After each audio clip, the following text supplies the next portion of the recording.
par Muhammad wa ali Muhammad salawat. Allahumma salli ala હું વિનંતી કરીશ આપણા ડૉક્ટર સાહેબ ભાઈ યાનિક શરીફોને અહીં આવીને જે સેમિનારનો પ્રોગ્રામ છે આપણી સમક્ષ પેશ કરે. Allahumma salli ala Muhammad wa ali Muhammad.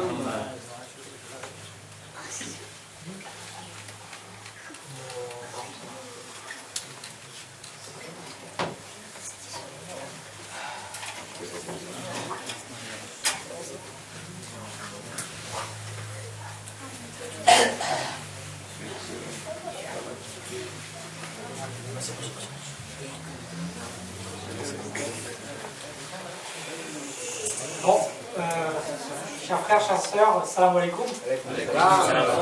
Donc on va faire ça vraiment en petit comité, hein, entre familles, on va dire ça comme ça. Donc en fait, c'est ce que je vais vous présenter là ce soir, ce sont les gestes d'urgence. C'est un devoir en fait, hein, de sauver des vies. Au-delà du cadre humanitaire, d'être humain, de sauver des gens. Donc c'est vraiment un devoir. On peut passer Donc ces gestes sont vraiment simples, c'est des gestes importants.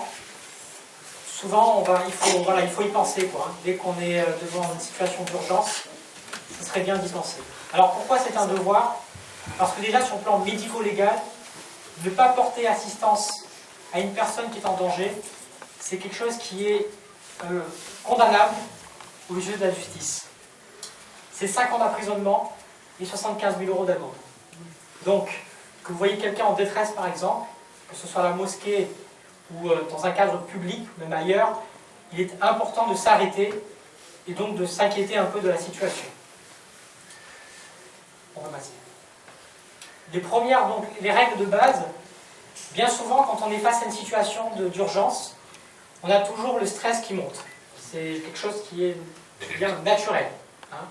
Même moi, hein, quand j'ai commencé mes études de médecine, les premières urgences ont été toujours stressantes. Et puis au fil du temps, j'ai pris un peu d'adresse. Mais une des règles à vraiment respecter, c'est rester calme. Face à une situation, c'est rester calme. D'accord? Donc c'est vraiment un maître mot. La deuxième chose à faire devant une urgence, c'est observer. Qu'est-ce qui se passe? La personne est inconsciente. La personne parle, la personne respire, donc c'est vraiment de l'observation. Ça doit être très rapide, mais c'est un temps qui est hyper important. Donc ne pas se jeter directement sur le malade, sur le patient, sur la victime. D'accord? Troisième élément, c'est réfléchir. Je suis face à une situation d'urgence, qu'est-ce que je fais? Est-ce que j'agis? J'appelle les urgences? J'appelle le 15? Je me fais aider? Donc c'est vraiment, là aussi, un troisième temps hyper important. Le quatrième temps hyper important, c'est alarmer. D'accord? Quand on a une situation d'urgence, on alarme. Alors ça peut être nous-mêmes, donc quand on est face à la situation d'urgence, on peut alarmer, ou alors on peut déléguer, c'est-à-dire demander à quelqu'un d'autre d'appeler par exemple le 15, le 18 ou le 112. Le 112 étant un numéro européen. Que vous soyez par exemple en Italie, en Angleterre ou ailleurs, le 112 marchera toujours. Au bout du fil du 15, normalement vous avez toujours un médecin. 24 heures sur 24. D'accord? Donc, médecin. Et vous voyez que le dernier item, c'est là où on va secourir. Alors que bien souvent, quand on est face à une situation d'urgence, on saute sur la victime. Mais il y a pas mal d'items avant. On reste calme, on observe, on réfléchit, on téléphone, et ensuite on agit. D'accord? On peut passer. Alors, pendant le coup de fil, là aussi c'est hyper important, il y a un certain nombre de choses à préciser. On appelle, généralement on est stressé, on a envie de débouler, ah il est malade, il va pas bien, etc. On reste calme encore une fois. Et on commence à bien présenter le problème. Qui on est? De qui il s'agit? Qu'est-ce qui se passe?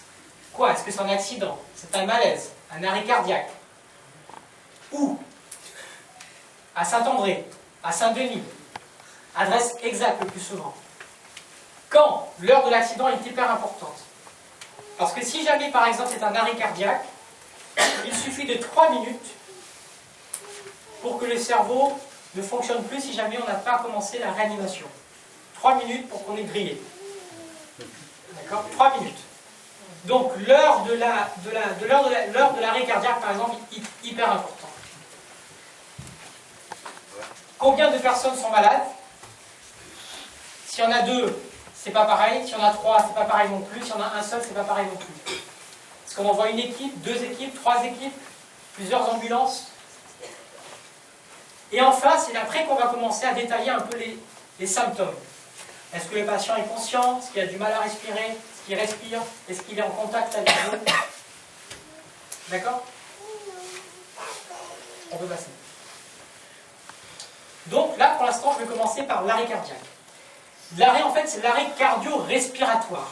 Le cœur s'arrête et le patient arrête de respirer.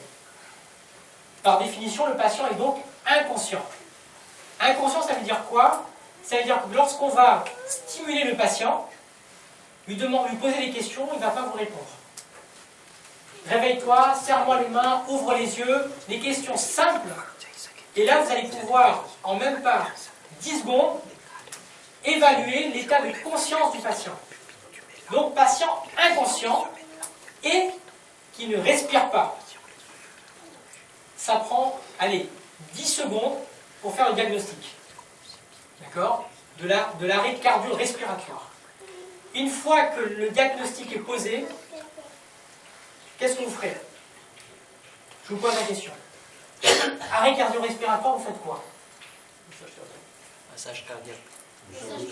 Massage cardiaque.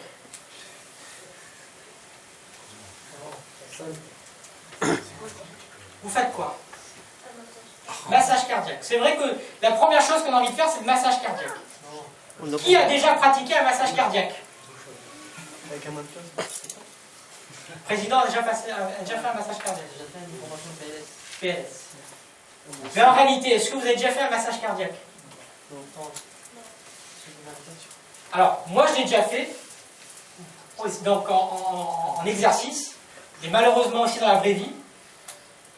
Je me suis retrouvé plusieurs fois donc, face à un patient en arrêt cardiaque, et je peux vous dire que c'est très sportif. Franchement, c'est hyper sportif. Si j'ai un conseil à vous donner pour l'arrêt cardiaque, il faut le laisser, le massage, à quelqu'un qui est costaud. Quelqu'un de costaud. Celui qui se lance à faire du massage cardiaque, c'est hyper endurant. Le temps que l'ambulance arrive, les SAMU arrivent, c'est vraiment quelque chose de très très endurant. D'accord? Alors, massage cardiaque, c'est vraiment pas la première chose à faire, bizarrement. Parce que vous allez pouvoir masser des heures et des heures et des heures. Si vous n'avez pas appelé le 15, vous allez masser toute la nuit. D'accord? La première chose qu'il faut faire, c'est appeler le 15. Donc, le 15. On appelle le 15, on dit qu'un arrêt cardiaque, l'heure de l'arrêt cardiaque, l'endroit de l'arrêt cardiaque, et c'est ensuite qu'on commence à masser. Alors, massage, je vais vous le montrer. D'accord? Question. Et si l'arrêt cardiaque est en cours et si on prend le temps d'appeler et tout, avec des diamants. Alors, généralement, ta question est pertinente, mais le problème c'est que si tu n'appelles pas, tu vas masser, encore une fois, toute la nuit. Et malheureusement, tu ne vas rien récupérer. Donc il faut absolument passer le coup de fil. Il faut laisser le massage à quelqu'un d'autre, à la limite, si on est plusieurs, pendant que la personne masse, l'autre appelle et explique ce qui se passe. D'accord? Alors, le massage cardiaque, j'ai ramené un mannequin. Je vais vous montrer comment on masse. Et donc la séquence qu'il faut avoir.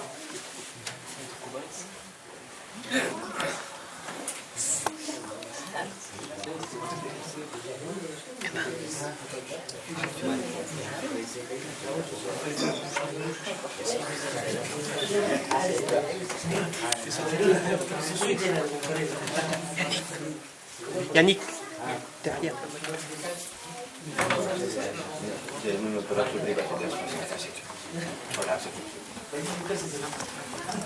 Donc, je ne sais pas si vous voyez tous. Non. Vous pouvez vous le... je sais pas si on le fera ici, mais ceux qui sont derrière peuvent se lever un peu. Hein. Yannick. Je me le décale.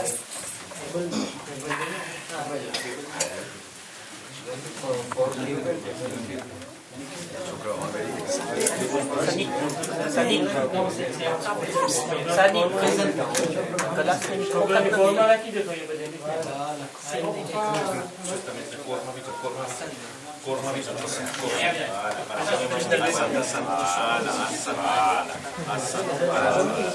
Donc, nous voilà face à une situation d'arrêt cardiaque.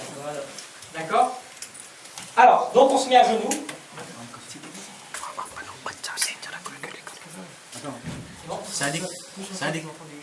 Faiza, recule.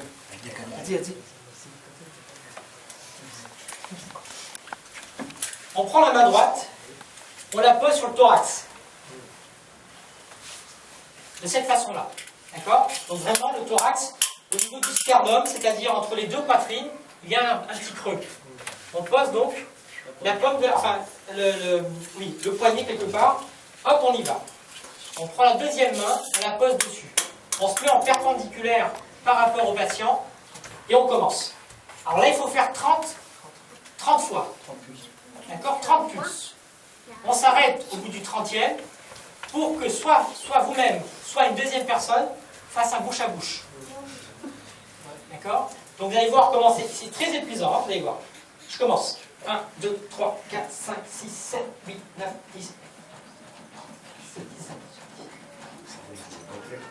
6, 27, 28, 29, 30. C'est de cette façon-là. Donc c'est assez rapide. Donc 30 fois. Au bout du 30e, un bouche à bouche, en faisant une légère extension du menton.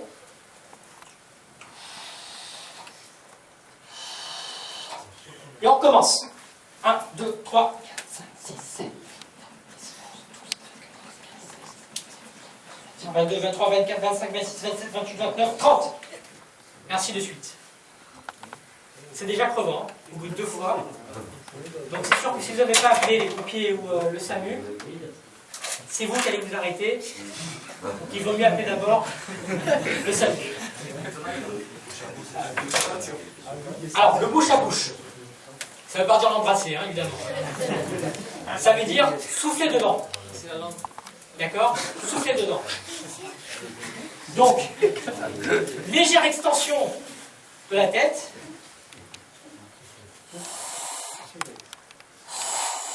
Le thorax doit bouger normalement. Le thorax doit bouger, mais celui-là, je l'avais bloqué en fait. Ouais, c'est ça. Et 2 fois. 2 fois. 30 massages, 2 insufflations. 30 massages, 2 insufflations. 30 massages, 2 insufflations. Ok? Et c'est valable pour l'homme et la femme. Alors, il n'est pas sûr qu'ils reprennent. Mais au moins, vous aurez donné toutes ces chances. Il m'est déjà arrivé de masser et bien sûr de récupérer un rythme cardiaque. D'accord? Et ça, il faut que j'en discute avec le président. C'est qu'il va falloir, je pense, plus tard, installer un défibrillateur automatique externe. Ce qu'on appelle un DAE. Parce qu'il existe des arrêts cardiaques dont le rythme est choquable. Choc électrique externe. Il existe dans certains lieux publics des DAE qui permettent, en cas d'anomalie du rythme, de reprendre un rythme normal. Et ça, c'est clair que ça peut sauver beaucoup de gens. Un DAE, un défibrillateur automatique externe. D'accord? Pour l'instant, je ne vous fais pas cette formation-là parce que c'est un peu plus spécialisé. Mais au moins de savoir comment on masse, que c'est très sportif et qu'il vaut mieux avoir appelé le 15. Précisez toujours l'heure de l'arrêt cardiaque. À la minute près. D'accord? Donc encore une fois, 3 minutes de perdu sans massage cardiaque. Si vous reprenez un patient, si vous arrivez à reprendre un rythme normal, vous avez 90% de chance, ou de risque, j'ai envie de dire, que ce sera un légume, malheureusement. parce que le cerveau sera grillé. Donc il faut être très réactif. Pourquoi une question? Imaginez ce que vous allez dire, c'est quelqu'un qui n'est pas apte. C'est-à-dire qu'il ne sait pas ces genres de choses. Il le fait, et qu'est-ce que ça peut arriver? C'est-à-dire Là, ce que vous allez faire, c'est pas tout le monde a la compétence de faire ça. Oui. C'est sûr que la qualité de la réanimation... Est-ce que ça peut me poser problème vis-à-vis de l'État ou quoi? Non. L'État a ce qu'on appelle une obligation, la médecine ou les secours ont l'obligation de moyens, pas de résultats. C'est-à-dire que ce qui va être jugé aux yeux de l'État, ça sera le fait que vous soyez arrêté et que vous ayez fait au moins, peu importe que ce soit la façon dont ça soit fait, vous avez essayé. Que le patient reprenne l'activité cardiaque ou non, ça j'ai envie de dire, c'est entre les mains d'Allah. D'accord? Mais au moins vous êtes arrêté, vous avez fait ce qu'il fallait faire. D'accord? Une question. Si c'est une femme, est-ce que nous on est autorisé pour faire? Alors je pense que ça, je laisserai répondre. La deuxième question, en fait, c'est ce que s'il n'est pas musulman, est-ce qu'on peut le faire aussi? Alors, on pose la question. moi alors je vais laisser répondre aux spécialistes. Mais en tout cas, ce qui me concerne moi, c'est clair que ce que disait tout à l'heure tonton. Non, c'est obligatoire. Peu importe le sexe, peu importe l'appartenance religieuse. Aux yeux de l'État, vous n'allez pas pouvoir justifier en disant « j'ai pas sauvé parce que c'était une femme, et c'est pire encore », ou parce que c'était un non-musulman, et c'est pire encore. C'est quoi ça?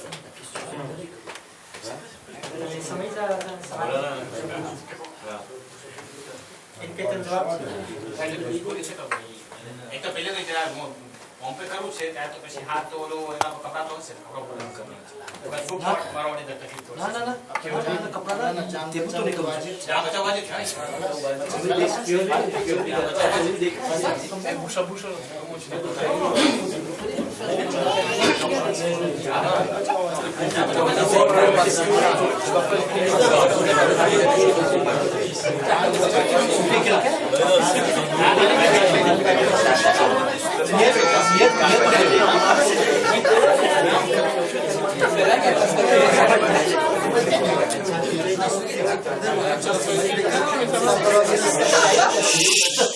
Alors, une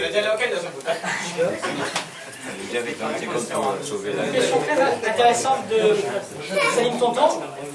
Comment on peut savoir si une patient est en arrêt cardiaque? Parce que c'est vrai, effectivement, on est à La Réunion, il y a une population de diabétique très importante. La patient peut être en hypoglycémie, être inconsciente, mais justement, il va respirer. La différence sera ici. Vous allez voir une activité au niveau du thorax, inspiration, expiration.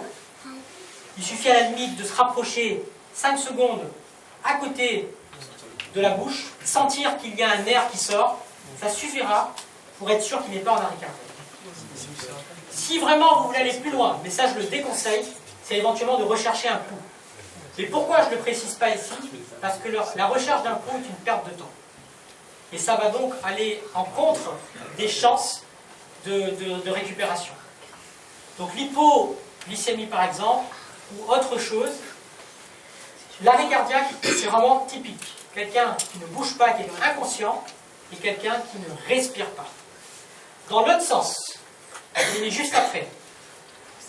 Quelqu'un qui justement est inconscient mais qui respire, c'est ce qu'on appelle un malaise. Après, ça peut être un malaise hypoglycémique, il manque de sucre, un malaise X ou Y, parce qu'il est tombé, parce qu'il a un malaise vagal, d'accord? Alors, dans ce cas-là, forcément, il ne faut pas masser. Logiquement, là-dessus, on ne masse pas. La même chose, on reste calme, on observe, on réfléchit, on voit si effectivement il respire ou il ne respire pas, et en fonction, s'il respire, c'est déjà une bonne chose, on peut temporiser. D'accord?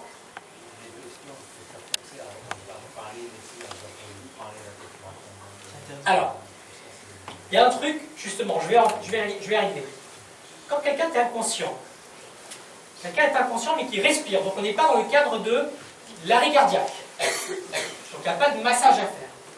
La seule chose qu'il faut faire, c'est mettre la personne, ce qu'on appelle en PLS, position position latérale de sécurité. Est-ce qu'il y a quelqu'un d'entre vous sait pourquoi on le met en PLS? Pourquoi mettre quelqu'un en position latérale de sécurité? Elle peut s'étouffer extrêmement. Exactement. Et donc finalement, quelqu'un qui est inconscient, ne jamais, malheureusement c'est une habitude que nous avons, par une idée, ça c'est ce qu'il y a de plus dangereux, j'ai envie de dire. Si la personne est inconsciente. Toujours pareil, serrez-moi la main, ouvrez les yeux, parlez-moi. S'il ne répond pas, il est inconscient mais qu'il respire, contre-indication formelle de lui donner quoi que ce soit dans la bouche. Parce qu'il sera incapable de pouvoir l'avaler. Et s'il l'avale, il l'avalera malheureusement de travers. À la limite.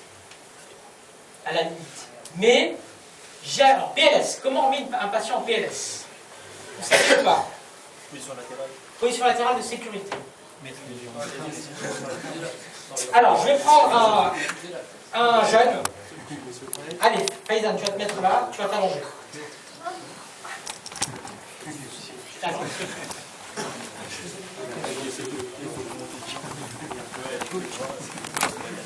Donc, patient donc, qui est pour l'instant ce qu'on appelle allongé sur le dos. Inconscient mais qui respire. Inconscient mais qui respire. Si vous voulez le mettre sur ce côté-là, ce sera l'autre jambe qu'il va falloir plier. Je plie l'autre jambe. Je prends, pareil, du même côté, la main gauche, enfin, la main droite dans ce cadre-là, et ensuite, je l'emmène vers moi. De sorte que, si le patient vomit, il va vomir vers l'extérieur.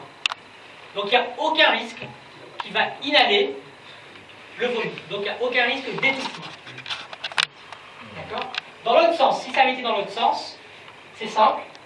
Je prends cette jambe-là, ce bras-là, sous l'oreille, et de cette manière, je vais le tenir. D'accord?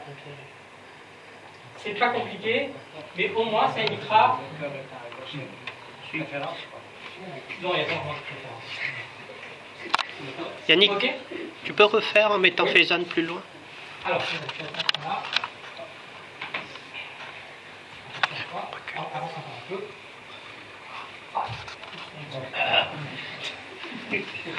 Donc, je refais. Je plie cette jambe. Je prends le bras du même côté. Je le passe sous l'oreille. Et je ramène tout le corps vers cet espace-là. D'accord? Et j'attends. J'attends quoi? J'attends que les secours arrivent. Pas de l'eau sucrée, ou de l'eau pimentée, ou de l'eau quoi que ce soit. Chaque fois que j'ai fait le patient, En fait, on fait le massage sur le pénis. Sur le